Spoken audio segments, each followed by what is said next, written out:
Un cours en miracle, 225 chapitre 27.6. La guérison du rêve. 6. Les témoins du péché. La douleur démontre que le corps doit être réel. C'est une voix forte, qui obscurcit, dont les cris perçants voudraient faire taire ce que dit le Saint-Esprit et garder ses paroles loin de ta conscience. La douleur force l'attention, la détournant de lui et la concentrant sur elle-même.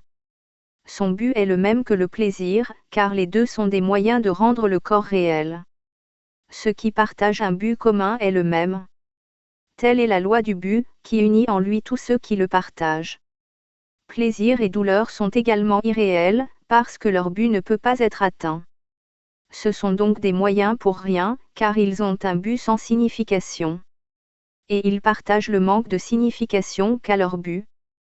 Le péché passe de la douleur au plaisir, puis de nouveau à la douleur.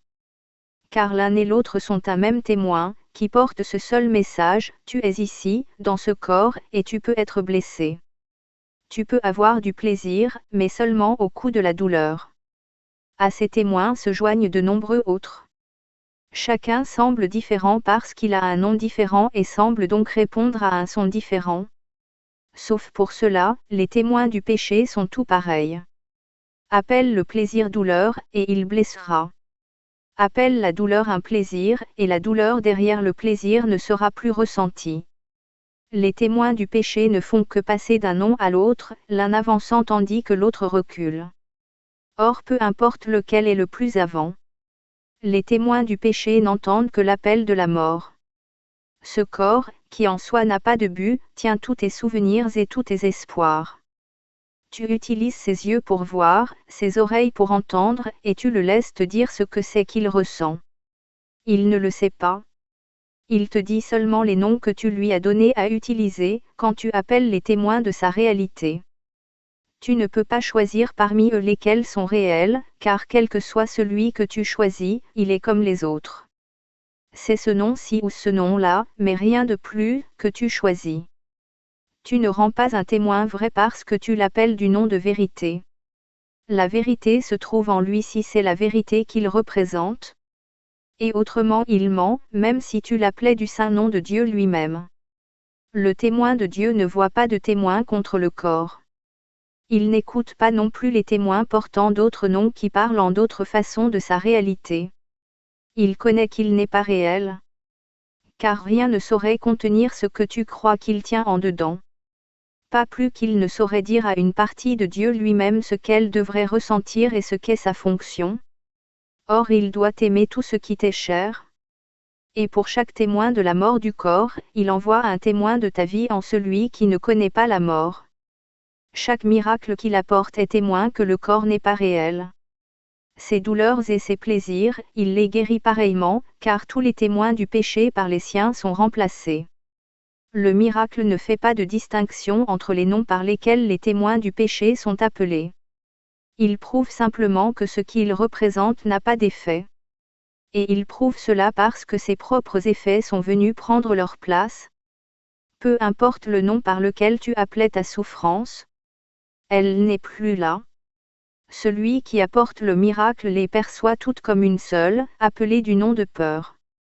De même que la peur est témoin de la mort, de même le miracle est le témoin de la vie. C'est un témoin que personne ne peut nier, car ce sont les effets de la vie qu'il apporte. Les mourants revivent, les morts se relèvent et la douleur a disparu. Or un miracle ne parle pas seulement pour lui-même, mais pour ce qu'il représente. L'amour aussi a des symboles dans un monde de péché.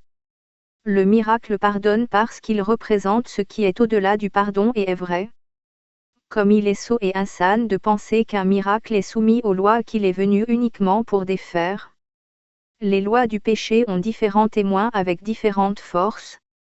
Et ils attestent différentes souffrances. Or pour celui qui envoie les miracles bénir le monde, un minuscule élancement de douleur, un petit plaisir mondain et les affres de la mort même sont un seul son, un appel à la guérison et un cri plaintif à l'aide dans un monde de misère. C'est leur égalité que le miracle atteste. C'est leur égalité qu'il prouve. Les lois qui les disent différents sont dissoutes, et leur impuissance est démontrée. Le but du miracle est d'accomplir cela. Et Dieu lui-même a garanti la force des miracles pour ce dont il témoigne. Sois donc témoin du miracle et non des lois du péché. Il n'est plus besoin de souffrir. Mais il est besoin que tu sois guéri, parce que la souffrance et le chagrin du monde l'ont rendu sourd à son salut et à sa délivrance. La résurrection du monde attend ta guérison et ton bonheur, afin que tu démontres la guérison du monde. L'instant saint remplacera tout péché si tu portes seulement ses effets avec toi. Et nul ne choisira de souffrir davantage. Quelle meilleure fonction pourrais-tu remplir que celle-là? Sois guéri afin de guérir, et ne souffre pas que les lois du péché s'appliquent à toi. Et la vérité te sera révélée, à toi qui as choisi de laisser les symboles de l'amour prendre la place du péché.